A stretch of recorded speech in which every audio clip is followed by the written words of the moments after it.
Hello students, how are you? My name is Lohit Jindal and I welcome you all in our next session of INMO Flashback बच्चों. So guys, in this series we have been solving INMO previous year questions, one question at a time, right? So I hope you have been doing all the questions alongside me so that आपको भी कुछ उससे काफ़ी ज़्यादा learning मिलेगी, right? So let me just introduce myself. My name is Lohit Jindal. I have done my BTech from IIT Bombay and ever since graduating I have been teaching mathematics for various competitive exams like IIT JEE, pre-RMO, RMO, INMO and so on, right?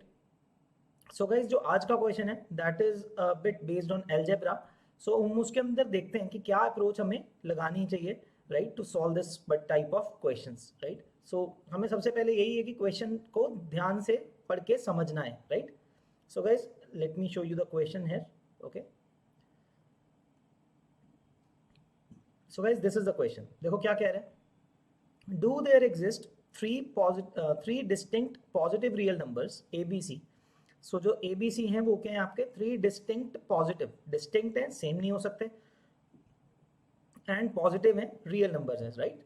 Such that the numbers A B C, right, such that the numbers A B C, B plus C minus A, C plus A minus B, A plus B minus C and A plus B plus C form a 7-term arithmetic progression in some order.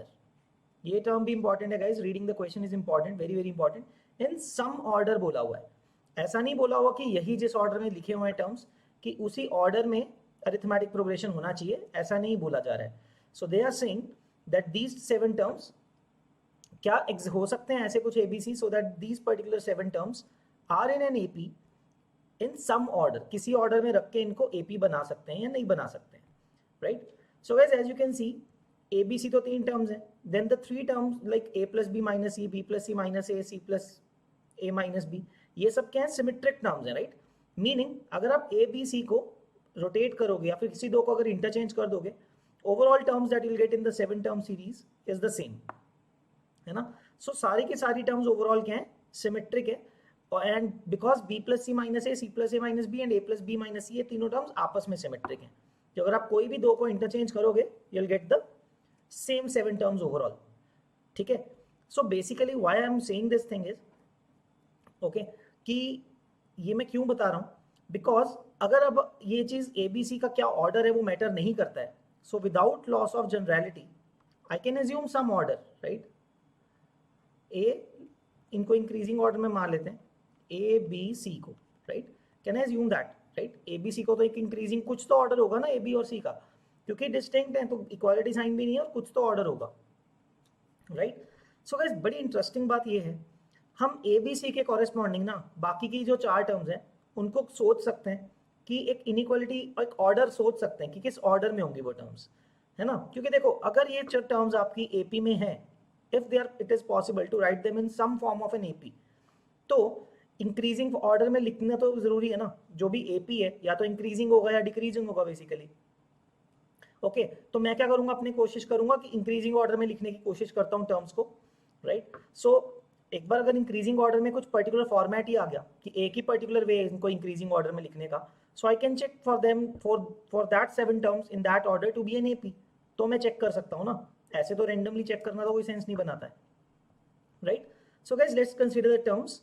Okay बच्चों एक चीज देखते हैं, ए plus B minus सी. देखो जो ये वाला term है ए प्लस बी माइनस सी, क्या मैं ये बोल सकता हूं ये ए से छोटा होगा? पक्का. This term is surely going to be greater than lesser than a, because this is like A plus B minus c, where b minus C is of course negative, है ना. बी माइनस सी तो negative है ना. So this term isn't it going to be lesser than a, है ना. तो ABC का एक फॉर्मेट है, हम देखते हैं यहाँ पे. तो एबीसी में से सबसे छोटा टर्म क्या हो जाएगा, a plus B minus C is the smallest term, it is lesser than a, right. Okay हमने so basically we have taken care of this term, ठीक है. ये वाली टर्म का हमने कर लिया, देख लिया कि कहाँ एग्जिस्ट करेगा ऑर्डर में, कहाँ पे लाया करेगा, ए से तो छोटा होगा पक्का, राइट. ओके एक और टर्म देखते हैं, ए प्लस बी प्लस सी. तो गाइज ए प्लस बी प्लस सी ऑब्वियसली ये सबसे ही बड़ा होगा, राइट. क्यों कोई भी टर्म है सबसे ही बड़ा होगा a plus B plus c. So a plus B plus c is the largest, वो लिख लेंगे हम एंड पे. ठीक है, इससे कोई छोट बड़ा टर्म तो हो नहीं सकता ना, क्योंकि बाकी 3 टर्म में कुछ ना कुछ कम करके ही आ रहा है वो वाला टर्म, राइट। सो ए के कॉरेस्पॉन्डिंग बच्चों a प्लस बी माइनस सी आ गया। अब आते हैं गाइज b प्लस सी माइनस ए। अब इस टर्म के बारे में बात करते हैं जो फोर्थ टर्म था सीक्वेंस में, b प्लस सी माइनस ए।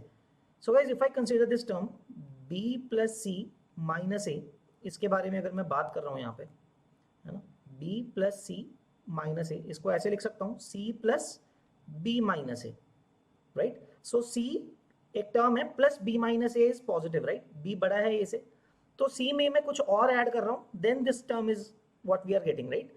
तो c plus b minus A का टर्म जो है, सो बेसिकली ये c से तो बड़ा होना चाहिए ना, isn't it? So this term should be greater than c, पक्के से, है ना, ये बात भी क्लियर है। और जो a plus B plus c है वो इससे भी बड़ा होना चाहिए। So I have got some kind of an idea कि किस तरह से एक ऑर्डर बन सकता है, देखो, ठीक है। Okay, so a plus b minus c सबसे छोटा टर्म है which is lesser than a, ठीक है। अभी मेरे को पता नहीं यहाँ पे बाकी टर्म्स क्या आएंगे कुछ, ठीक है।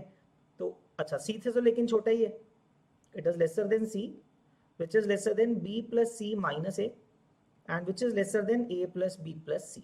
मैं यहाँ तक पहुँच गया हूँ अपने एक ऑर्डर में, राइट। अच्छा a और c के बीच में कहीं पे तो b लाई करेगा, वो मुझे नहीं पता। अब देखो दो टर्म्स बची हैं guys, one is b and the other one is a plus C minus b या फिर c plus a minus b, है ना, ये बचा है। देखो एटलीस्ट मैं ये बोल सकता हूँ जो c plus a minus b है ये c से तो छोटा है, right. This quantity is lesser than c, why, because c plus negative quantity, a minus b is negative, तो c से तो छोटा है, बट b के रिस्पेक्ट में कुछ बोल नहीं सकता हूँ, right. I am not able to understand कि ये b के कॉरेस्पॉन्डिंग कैसे देखें, और ये a से बड़ा है, you can see it here also, this particular quantity you can write it like this, तो ये a से बड़ा है, राइट।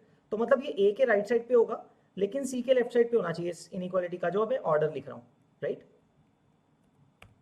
तो ये बात हमें समझ में आ गई। अब हमें गाइस दो टर्म्स के बारे में देखना है, b and c plus a minus b। अब b और c plus a minus b को मैं कंपेयर नहीं कर सकता हूँ, right. So basically guys what is going to happen, I have to make particular two cases, दो केस मुझे बनाने पड़ेंगे, राइट। सो इधर या तो b बड़ा है इससे, c plus a minus b से, so in that case I will write it like this, c plus a, एक second, okay, so let's say the first case is कि b उससे छोटा है, c plus a minus b, ठीक है। मैं आपको हाईलाइट कर देता हूँ what is the order that we can change, मतलब ये b और c plus a minus b के बारे में ही प्रॉब्लम है सारा का सारा, right. so this can be the first case, okay। second order बाकी सब सेम रहेगा, a plus b minus c lesser than a, lesser than लेकिन c plus a minus b हो सकता है b से छोटा हो,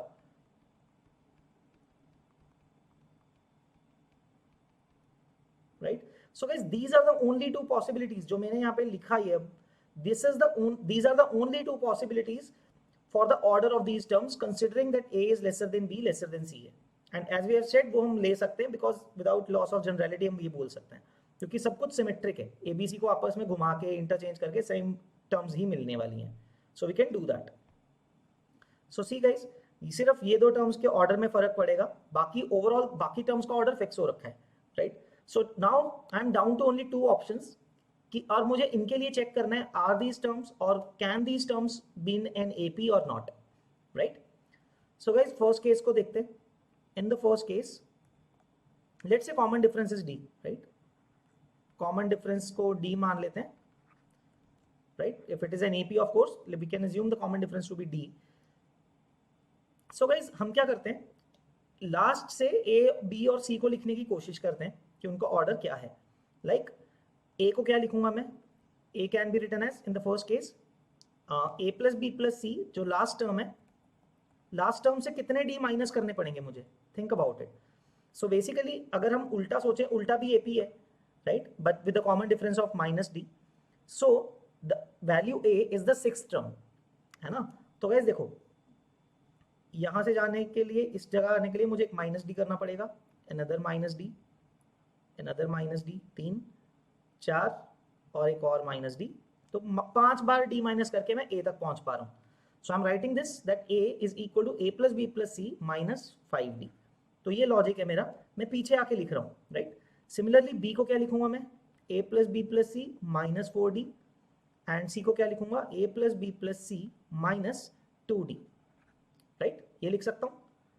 सो सी नाउ, अब इसके कॉरेस्पॉन्डिंग में क्या लिखना चाहूंगा, so let's add them up, add कर देते हैं। So I get a plus B plus c equal to thrice of a plus B plus C minus 11d, right. So this will give you twice of a plus B plus c is equal to 11d। सो यहां से आपके पास बच्चों क्या आएगा, a plus B plus c का value क्या आ जाएगा, 11d/2, right. You are getting the value of a plus B plus c is 11d/2, ठीक है। अब आप क्या कर सकते हो, you can put this term back in these to get the values of a, b and c, okay. So वो मैं यहाँ पे लिख देता हूँ, फर्स्ट केस ही सॉल्व कर रहे हैं, राइट। सो गाइस, अगर आप फर्स्ट इक्वेशन में पुट करते हो, what is the value of a is a plus b plus c is 11d/2 minus 5d, so 11d/2 minus 5d, that's d/2. Similarly second में डाल दोगे अगर आप तो माइनस 4d कर रहे हो, so you'll get 3d/2, right। मैंने डायरेक्ट लिख दिया है, आप लिख सकते हो 11d/2 minus 4d, right, 3d/2। And similarly c का वैल्यू क्या आ जाएगा, a plus b plus c is 11d/2 minus 2d, so that will be c will be equal to, okay, 11d minus 4d, so that will be 7d/2। तो आपको a, b और c की value मिल पा रही है d/2, 3d/2 and 7d/2, correct. अब हम check कर सकते हैं, हमने अभी तो सिर्फ a, b और c को लिखा था ना, और भी तो टर्म्स हैं, right. Like I can just consider this term, the first one b plus c minus a, right. क्या वो उसकी वैल्यू d आती है फिर इसके कॉरेस्पॉन्डिंगली, है ना। a plus B plus C minus D अगर करता हूं मैं, so I should get b plus c minus a, right, that we should understand. So in the first case only I can write b plus c minus a should be equal to a plus b plus c minus d, इस तरह से आना चाहिए अगर ये सही है, right। So as we can see guys, इसके अंदर कैंसिल हो रहा है, अगर हम इसको सॉल्व करते हैं, so b and c will get cancelled, right। So what should I get, b और c एक बार कैंसिल हो जाएंगे, तो यहाँ से I should get 2a should be equal to d, right, 2a should be equal to d and that is correct। चलो, तो इसके लिए तो सही आ रहा है अभी इस टर्म के लिए तो, right। Let's come to this term, ठीक है, c plus a minus b पे, ये कैसे मिल रहा है, 1 2 3 टाइम्स d माइनस करके, ओके। क्रॉस चेक करना पड़ेगा, देखो, है ना, हर टर्म के लिए। सो एक के लिए भी गलत आ गया तो नहीं बन पाएगा, right. c plus a minus b is a plus b plus c minus 1 2 and 3d, right. इसको चेक करते हैं। So what should give it, will this give us, so guys इसके अंदर c कैंसिल हो जाएगा, a कैंसिल हो जाएगा, so I'm getting 2b is equal to 3d, वो भी सही मिल रहा है, right। in this case I'm getting 2b equal to 3d, तो ये भी सही आ रहा है, right। I hope it is clear guys, b plus c minus a should be equal to a plus b plus c, okay, right। Okay, last case पे आते हैं guys. So a plus B minus C should be equal to a plus B plus C minus 6d, है ना, 6 times d minus होने पे आना चाहिए। So again in this particular case a और b कैंसिल हो जाएंगे, so you should be getting 2c, देखो यहाँ पे प्रॉब्लम आ रही है, 2c should be equal to 6d which means c is 3d। So here it says, जहाँ पे कॉन्ट्राडिक्शन आ रहा है, आपने फाइंड किया था that c should be 7d/2 और यहाँ पे मिल रहा है c equal to 3d, right. So इसका मतलब कॉन्ट्राडिक्शन हो गया ना, that's a contradiction, right. So not possible, इसका मतलब ये first particular order is not possible, right. Possible ही नहीं, हमने प्रूव कर लिया वो तो, कि कहीं ना कहीं वो लास्ट टर्म जो बिल्कुल लास्ट टर्म है, अगर बिल्कुल फर्स्ट टर्म ना होता ना, then it would have been fine maybe, है ना, बट अब वो है तो नहीं आ रहा वो अपने केसेस के accordingly, as you can see, right. I hope this point is clear till this point, right, in this question. यहाँ तक तो आई होप सबको समझ में आ गया, राइट। सो फर्स्ट केस वाला जो ऑर्डर हमने अज्यूम किया था उसको सॉल्व करने पे हमें मिला कि वो टर्म्स नहीं आ रहे हैं एपी में, right, they can not be in an AP, okay. चलो अब हम आगे बढ़ते हैं, okay. Let me scroll down a bit, अब मैं थोड़ा सा यहाँ पे इस तरह से लिख लेता हूँ so that I am able to see the second part. So guys similarly let's understand the second part, फिर से वैसा ही करते हैं, 1d 2d 3d पीछे आते हैं।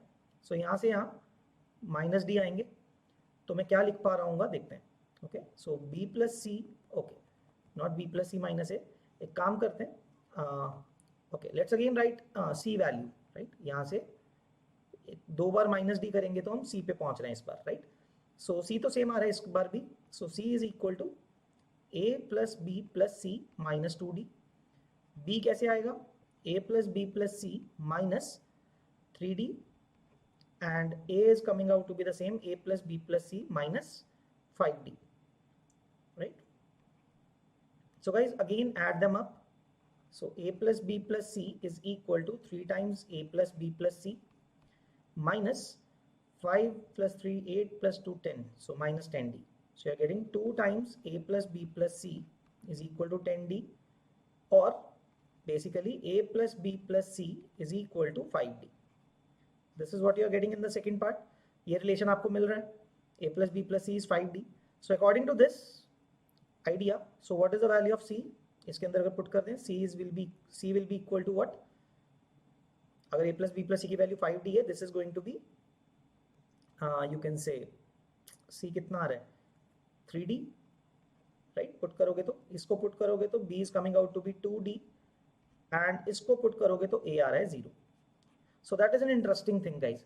a 0 आ रहा है यहाँ पे, तो लेकिन क्वेश्चन में क्या दिया था, let's read up the question again, focus on the question again. It was given that 3 distinct positive real numbers होने चाहिए, positive real distinct. So a तो आ रहा है 0, so it's not positive either. So ये केस भी गलत हो गया इसका मतलब, तो this order cannot happen basically, right? This is also not possible then, or you can say this is not in an AP basically, है ना, यहाँ पे भी प्रॉब्लम है, नॉट इन एन एपी, कि ये जो ऑर्डर लिखा है हमने सेकंड केस के अंदर, those terms can not be an AP. But guys ये चीज सोचो, हमने फर्स्ट और सेकंड पार्ट में जो भी ऑर्डर लिखा है, right, there is no other case possible actually. आपको ये भी पता रहना चाहिए, actually there is no other case possible other than that, right, क्योंकि हमने अभी वो तो इनइक्वालिटी से सोचा ना पूरा का पूरा.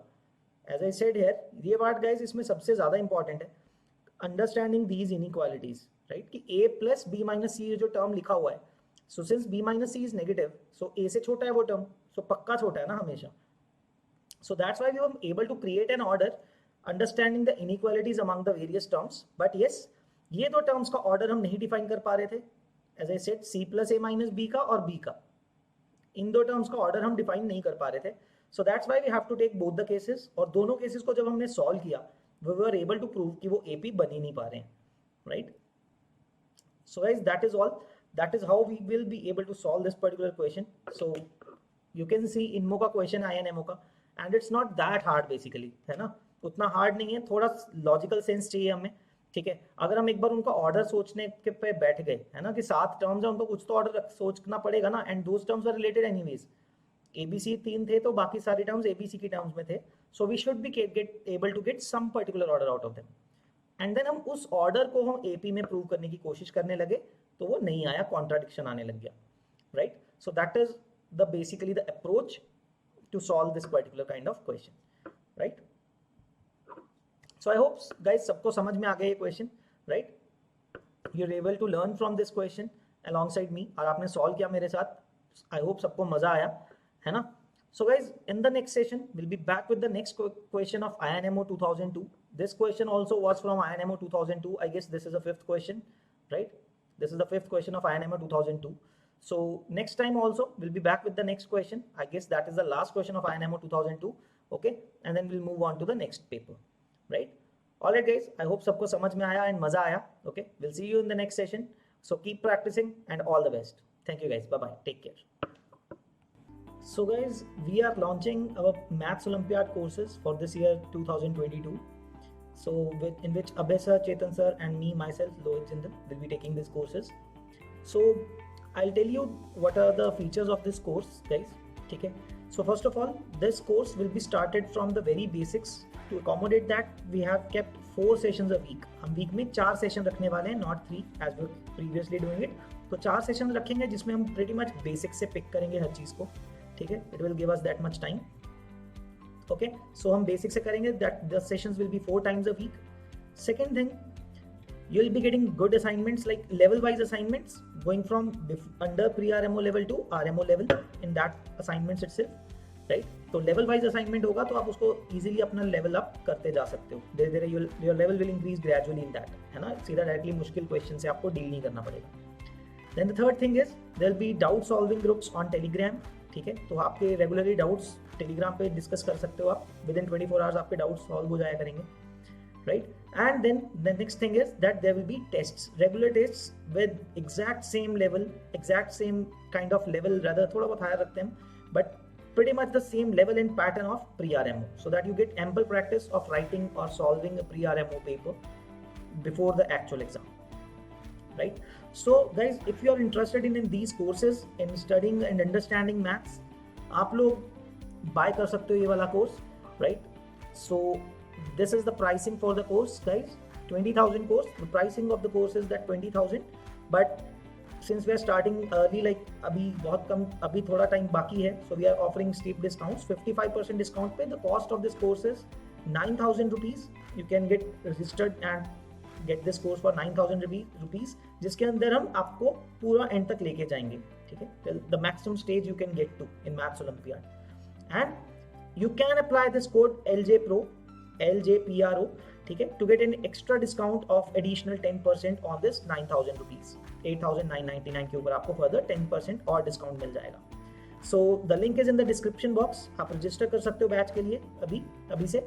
So if you are guys interested in Maths Olympiad और पढ़ना चाहते हो पूरा शुरू से, so you guys, this course will be very very helpful to you, okay? Alright guys, thank you, bye bye.